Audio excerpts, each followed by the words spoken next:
tsara le feko tsy maintsy nampiantso ny mpanao gazety ny tenako mahalehibe ny mpanohatra satria latsaka katerina tanteraka ny vahoaka malagasy diso repera tanteraka ny vahoaka malagasy telopolo tapitrisa amin'izao fotoana izao. Eto androany dia vokatsy nyty délestage ty no anovako an'izao conférence de presse izao, miantso ny fitondram-panjakana, miantso an'ingay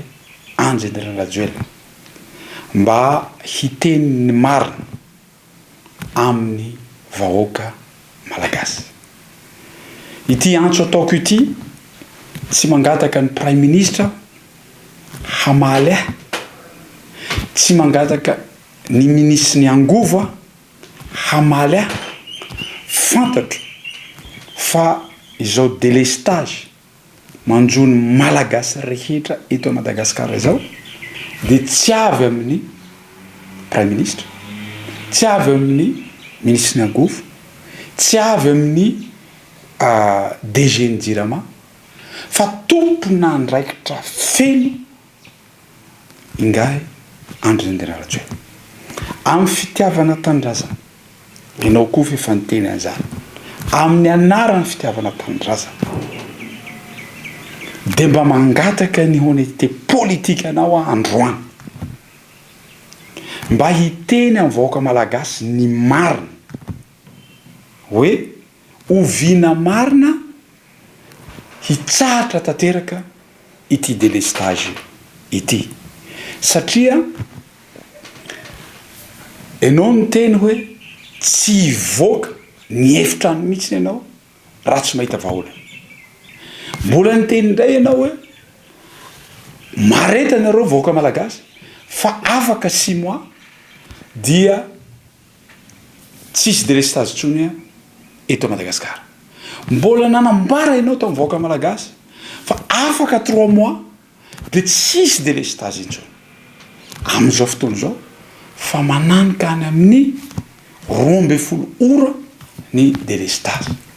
potika tanteraka ny firenena. Ianao niteny hoe Madagasikara tsy maintsy mandroso, mihemitra re tompokontsika. Raha tsy teny fotsiny aho fampitehan'ny lalana eto Madagasikara raha mandeha natioliara ianao taloha 14 heures navitanao an'izany, amin'izao fotoana izao 36 heures fiemorana zany ary misy impact ary économique.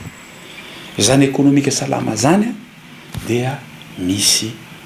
miteraka asa feno eo amin'ny firenena. Amin'izao fotoana izao ny asa rehetra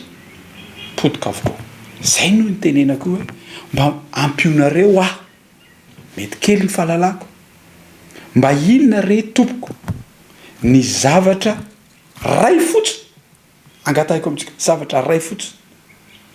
nataony nikitiny Andry Rajoelina ka nahomby, fa ny zavatra rehetra misy amin'izao fotoana izao zay voatsapany tanany na nikitihany fotsiny na potika na veriasina na rava tanteraka, na ny lalana zany, na ny lavanilina zany, na ny girofle zany, na ny letchi zany, na ny langilangy zany, na ny fruit de mer zany, na ny pois de cap zany, na ny kapiky zany potika avokoa ny famokarana rehetra eto a Madagasikara. Ka eto aho todika manokana aminao Andriamatoa Andry Rajoelina amin'ny anaran'ny fitiava tanindrazana, amin'ny anaran'ny vahoaka malagasy telopolo tapitrisa, mba mangataka aminao ary manao antso anao hanana honnêteté politique, oviana marina no hitsahatra tanteraka ity délestage sy tsy fisian'ny rano eto Madagasikara ity, mba hahafahan'ny vahoaka hiteny hoe mety hividy groupe na hividy panneau solaire na aleo aloha hiaretana mandrakatongavana fotoana izany. Zany no angatahiko aminao ngay Andry Rajoelina, antso ataoko anao averiko indray, tsy mangataka ity antso ity tsy mantefa any amin'ny prime ministre, tsy tompona andraikitra ianao amin'ity délestage ity. Ity antso ity tsy miantefa any amin'ny ministre ny angovo, tsy tompona andraikitra amin'io ianareo ity antso ity tsy metefa any amin'ny DG ny jirama tsy tompona andraikitra ianareo fa olona tokana ihany ny tompona andraikitra amin'ny délestage eto Madagasikara dia Ingahy Andry Nirina Rajoelina ka antso ity de mentefa any aminao amin'ny fitiavan-tanindrazana sy honnêteté politique no malinao azy hoe omeo daty fixe marina tsisy lainga izahay mba hahafahany vahoaka malagasy handray fepetra amin'ny fiainany manokany na amin'ny orinasany na amin'ny zavatra izay ataony hoe inona tokony atao sotra tompoko.